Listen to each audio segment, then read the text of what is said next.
வணக்கம் நண்பர்களே, ஒரு புது கலெக்ஷன் வந்திருக்கு. 2018 மாடலு பஜாஜ் அவெஞ்சர் 220 க்ரூஸ். அதாவது க்ரூஸ் அப்படின்னு பார்த்தீங்கன்னா, ஒரு லாங்காக ட்ராவல் பண்ணுறீங்க, ஒரு மலை பகுதியில், ஒரு கரடு முரடான பாதையில் வண்டி வந்து ஸ்மூத்தாக இருக்கும், ஷோல்டிங் இருக்காது, சொகுசாக இருக்கும். ஒரு 1000 கிலோமீட்டர் 500 கிலோமீட்டர் ட்ராவல் பண்ணுறவங்க, ஒரு பைக் ரைடிங் போகிறவங்களுக்கு பார்த்தீங்கன்னா இந்த வண்டி வந்து சூப்பராக இருக்கும். பைக் ரைடு ஓடுறவங்கள்ட்ட கேட்டிங்கன்னா தெரியும். இது வந்து ஒரு மினி ஹேர்லி டேவிட்சன் 10 லட்சம் 18 லட்சம் வரும் ஒரு புது வண்டி எடுக்கிறாந்தா.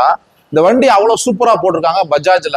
அதே மாதிரி பார்த்தீங்கன்னா குட்டையாக ஷார்ட்டாக இருக்கிறவங்களுக்கு ஒரு 220 செக்மெண்ட்டு, ஒரு சிசி பார்த்தீங்கன்னா ஸ்மூத்தாக இருக்கும். அதாவது உங்களுக்கு லாங்காக போகிறதுக்கு நல்லா இருக்கும், ஒரு கரடு முரடான மலை பகுதியில் ஓட்டுறதுக்கும் சூப்பராக இருக்கும். வண்டி வந்து மைலேஜுமே வந்து பார்த்தீங்கன்னா ஒரு 40 டெஃபினட்டாக கிடைக்கும். இந்த வண்டி இருக்கிற பார்த்தீங்கன்னா தேனி மாவட்டம் கம்பம் பெஸ்ட் மோட்டார்ஸில் இருக்குது. இந்த வண்டிக்கு ஒரு 50% 60% லோன் இருக்குது. இது வந்து ஒரு பெஸ்ட் ஆஃபர் ப்ரைஸில் தரோம். என்னுடைய நம்பர் இருக்குது, டிஸ்கிரிப்ஷனில் இருக்குது, கால் பண்ணுங்கள், நம்ம ரேட்டை பற்றி பேசலாம். தேங்க்யூ நண்பர்களே.